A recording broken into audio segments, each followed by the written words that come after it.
بسم اللہ الرحمن الرحیم۔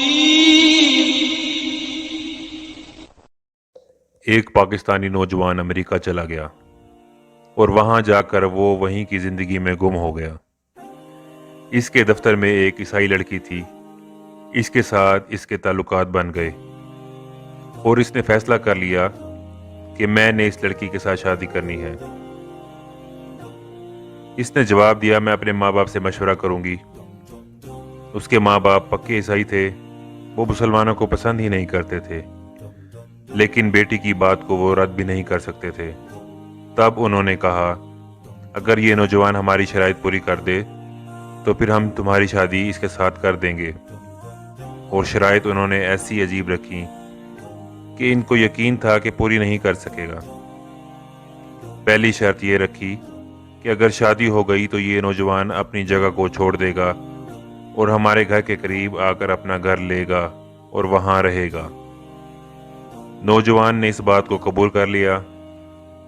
دوسری شرط یہ تھی کہ جس حد تک اس کا حلقہ احباب ہے، ان تمام کو یکسر چھوڑ دے گا۔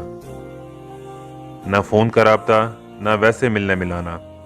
ہماری کمیونٹی کے جو لوگ ہیں، یہ ان کو اپنا دوست بنائے گا، ان کے ساتھ اپنا رابطہ واسطہ رکھے گا۔ اس نے یہ بات بھی قبول کر لی۔ تیسری شرط انہوں نے یہ لگائی کہ اپنے ماں باپ سے بھی ہمیشہ کے لیے یہ اپنا رابطہ توڑ دے گا۔ اس نوجوان نے یہ شرط بھی مان لی۔ چوتھی شرط انہوں نے یہ رکھی کہ یہ اپنے ملک کبھی واپس نہیں جائے گا، یہاں رہے گا۔ اس نے یہ شرط بھی مان لی۔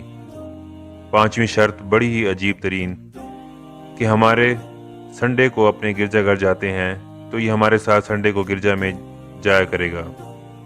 اس نے یہ شرط بھی مان لی۔ اس لڑکی کی محبت میں ایسا اندھا ہوا کہ اس نے سب کچھ چھوڑ دیا۔ چنانچہ جہاں یہ رہتا تھا، پتہ چلا ایک دن وہاں سے غائب ہو گیا۔ نہ دفتر والوں کو پتہ، نہ دوستوں کو پتہ۔ 1 ماہ 2 ماہ بڑا اس کو تلاش کیا گیا، مگر پتہ ہی نہیں کہ کہاں گیا۔ اور وہ ملک بھی اتنا بڑا ہے کہ گم ہونا چاہے کوئی تو وہ بڑے آرام سے گم ہو سکتا ہے۔ لوگ 1 سال تک تو اس کو یاد کرتے رہے۔ بالآخر ان کی میموری سے بھی اس کی باتیں نکلنے لگ گئیں۔ کوئی 3 سال کے قریب عرصہ اس طرح گزر گیا۔ ایک دن امام صاحب مسجد میں آئے فجر کی نماز کے لیے، تو انہوں نے دیکھا کہ یہ نوجوان آیا اور وضو کرنے لگا۔ وہ بڑے حیران ہوئے، یہ زمین میں سے برآمد ہو گیا یا کہیں اوپر سے ٹپک پڑا؟ کدھر سے یہ آدمی آ گیا؟ خیر، وہ بڑے سمجھدار تھے، انہوں نے نماز پڑھائی اور اس کو اپنے ساتھ اندر کمرے میں لے گئے اور کہا، بھائی آپ کے ساتھ تو ہمارا بڑا تعلق تھا، اتنا عرصہ ہم ایک دوسرے سے دور رہے، 1 کپ چائے کا پی لو۔ پھر انہوں نے پوچھا، تمہارے ساتھ کیا بنی؟ تو اس نے پورا واقعہ سنایا۔ کہنے لگا کہ اس لڑکی کی محبت میں نے اپنا سب کچھ چھوڑ دیا، اس سے شادی کر لی، میں اس کے ساتھ زندگی گزارنے لگا۔ میرے پاس مسلمان ہونے کا ظاہراً کوئی نام و نشان نہیں تھا، سوائے ایک نشانی کہ جو میری کتابیں تھیں وہ ایک جگہ پڑی ہوئی تھیں، ان میں ایک قرآن مجید تھا۔ جب صبح روز میں تیار ہو کے دفتر جانے لگتا، کتابوں پر میری نظر پڑتی تو قرآن مجید کو دیکھ کر مجھے اللہ کی یاد آتی، اللہ کا دھیان آتا۔ میں اپنے دل میں کہتا کہ بندے، تو خواہشات کے پیچھے لگ گیا، تو ہے گناہ گار، لیکن دیکھ، سچے اللہ کا یہ سچا کلام تیرے گھر میں موجود ہے۔ بس اتنا سا تصور میری زندگی میں تھا۔ روز آتے جاتے اس پر میری نظر پڑتی اور یہ خیال میرے دل میں سے گزرتا۔ اتنے کمزور تعلق نے بھی اس بچے کا ایمان بچا لیا۔ کیا ہوا؟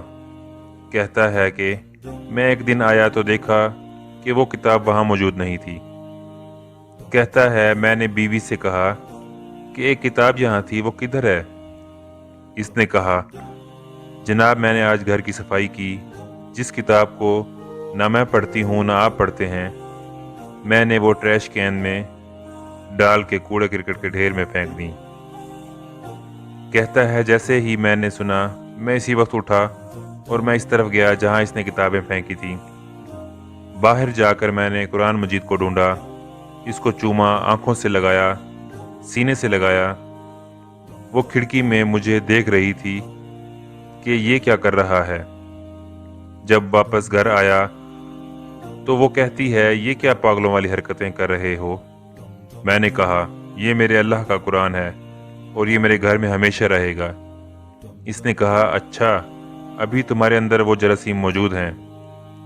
اس لڑکی نے اپنا بریف کیس اٹھایا اور اپنے والدین کو حالات بتانے چلی گئی، اور میں نے بھی جوتا پہنا اور مسجد میں اپنے رب کو منانے کے لیے آ گیا۔